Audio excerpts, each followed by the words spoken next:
লাগিছে কি জানে আপোনাৰ ল'ৰা শিক্ষকতা কৰে আৰু শিক্ষকতা কৰা মানুহে ইমান ভ্ৰষ্টাচাৰ কাম কেনেকৈ কৰিব পাৰে এইবিলাক মানুহে কেনেকৈ ল'ৰা ছোৱালীক নৈতিকতা শিকাব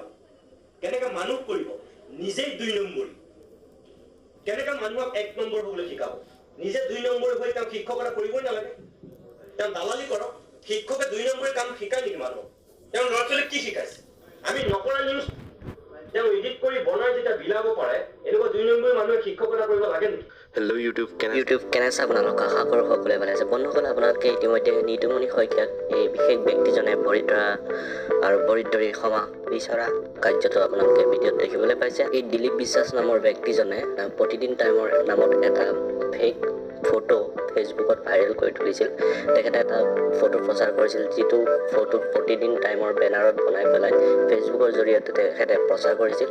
এই ফটোটোত লিখা আছিল যে আচলতে প্ৰতিদিন টাইমৰ এটা বাতৰি প্ৰকাশ পাইছিল যে 2021 চনত অখিল গগৈয়ে নিৰ্বাচনত প্ৰতিনিধিত্ব কৰিব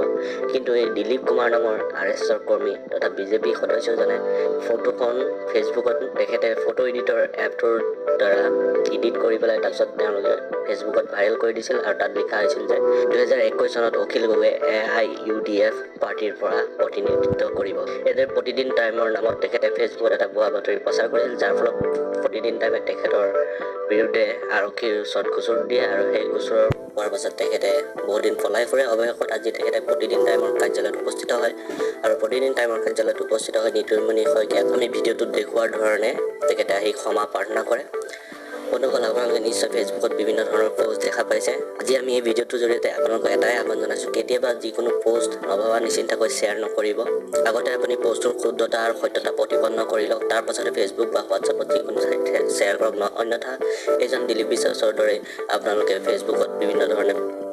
এইদৰে ফেক বাতৰি যদি আপোনালোকে প্ৰচাৰ কৰে তেন্তে বিপদত পৰিব পাৰে ইতিমধ্যে অসম চৰকাৰে যদিও তেওঁলোকে দাবী কৰিছে তেওঁলোকে ফেচবুক বা হোৱাটছআপত বা যিবোৰ ছ'চিয়েল মিডিয়াত বস্তু ভাইৰেল হৈ আছে সেইবিলাকৰ তীক্ষ্ণ দৃষ্টি ৰাখিছে কিন্তু দেখা যায় যে বিভিন্ন ধৰণে বিভিন্ন লোকে এইদৰে আমি তাৰে কেইটামান স্ক্ৰীনশ্বট দেখা যায় এইদৰে ফেক বাতৰি ফেক প্ৰচাৰ কৰি আছে গতিকে আপোনালোকৰ এটাই আহ্বান যে যিকোনো বস্তু আপোনালোকে ফেচবুকত বা হোৱাটছআপত শ্বেয়াৰ কৰাৰ আগতে বস্তুটোৰ শুদ্ধতা আৰু সত্যতা প্ৰতিপন্ন কৰি লওক অন্যথা আপোনালোকৰ এই দিলীপ কুমাৰ বিশ্বাসৰ দৰে অৱস্থা হ'ব আৰু এদিন সমগ্ৰ অসমবাসীৰ ওচৰত আপুনি লজ্জানত হ'ব বন্ধুসকল আশা কৰোঁ ভিডিঅ'টো চাই ভাল পালে যদি ভাল পালে লাইক আৰু শ্বেয়াৰ কৰিব নাপাৰিব লগতে আমাৰ চেনেলটো ছাবস্ক্ৰাইব কৰিব নাপাৰিব ধন্যবাদ